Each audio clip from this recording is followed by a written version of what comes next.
Hello. How did it feel to transform into Nebula again, and what can we expect from her this time around? It was amazing to get back into the mind of Nebula and also the makeup of Nebula. It feels like such a transformational role for me because I feel like she's very removed from myself, I hope, as an evil villain. And also I just get this whole different look, which is just exciting as an actor. I don't really like playing just like versions of myself, so that's what's so appealing about this.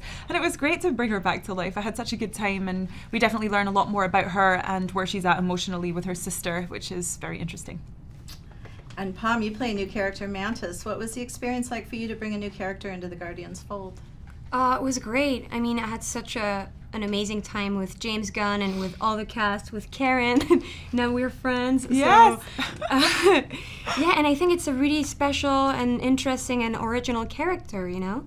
I mean, I love all the Marvel female characters, and usually they're like badass and cool and sexy and like, strong, you know? And I love seeing that on screen.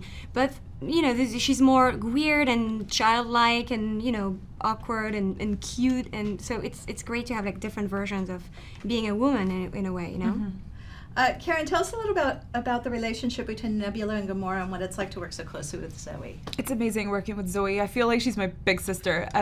It's such an interesting, layered, complex relationship, you know, and at its core, it's a relationship between two sisters who've suffered abuse from their father, Thanos, and, you know, they're broken and they're trying to fix themselves and each other, and it's quite a cathartic experience for them. So there's a lot of trauma there that they need to work through together, and working with Zoe is amazing. I find her to be such a receptive actress. Like, whenever you throw something out, she just, like, you can see her receive it and feel it, and it's just so exciting to have that effect on each other. She also teaches me how to fight, which is amazing because I feel like she's done so many cool action movies and she just makes me look so much cooler. She'll be like, move your head that way and put your arm like that, and suddenly I look like a superhero. And can you tell us a little bit about your character and her special ability and how you approach playing her?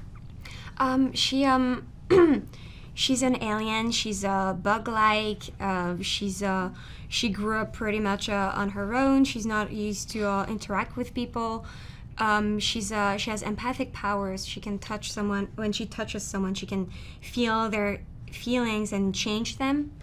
And yeah, for me, you know, she makes me think of, you know, Lilu in The Fifth Element. You know, she discovers everything for the first time, and she's you know, she has like emotions coming up, and what else? You know, she's like an insect, you know. So the way I was placing my hands were like more like kind of like an insect, like, you know, like cleaning its hands, and like Mr. Burns in The Simpsons, you know, because he's like always like plotting something, and I love this character, and yeah, that's it. And me, I mean, it's also me like when I was a child too, you know, in a way. I think. Perfect. Karen, what makes James Gunn the perfect director for this movie? So many things. First of all, he wrote and created the characters, so he knows them better than anyone.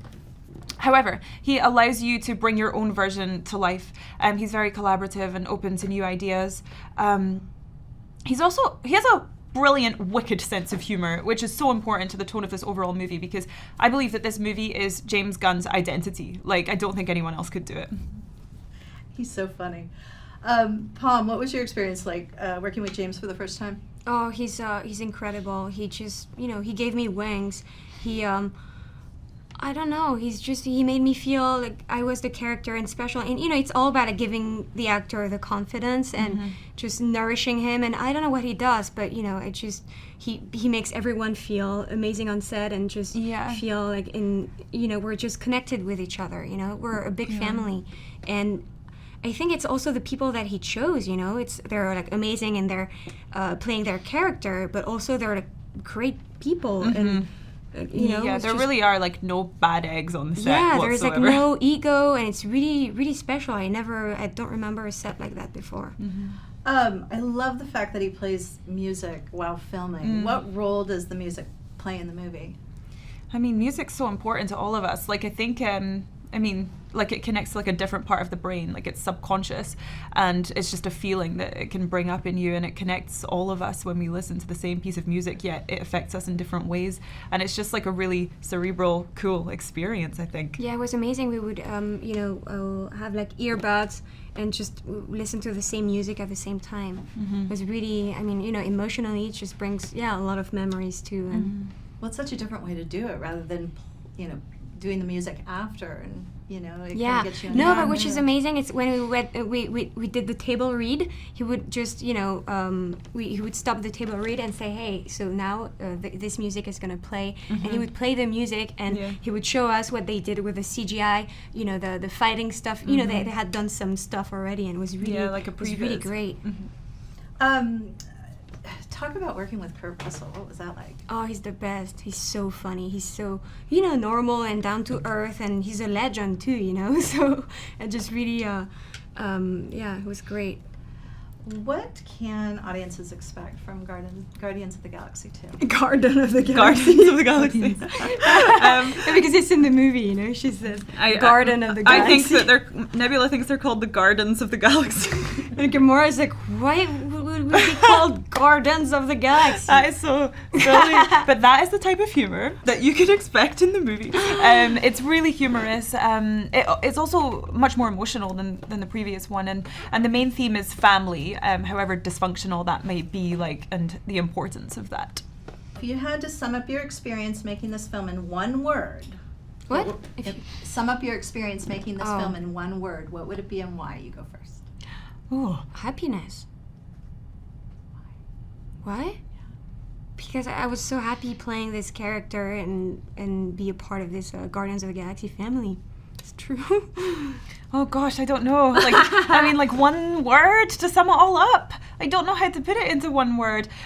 Glorious. Yes. Because it was glorious. That's it.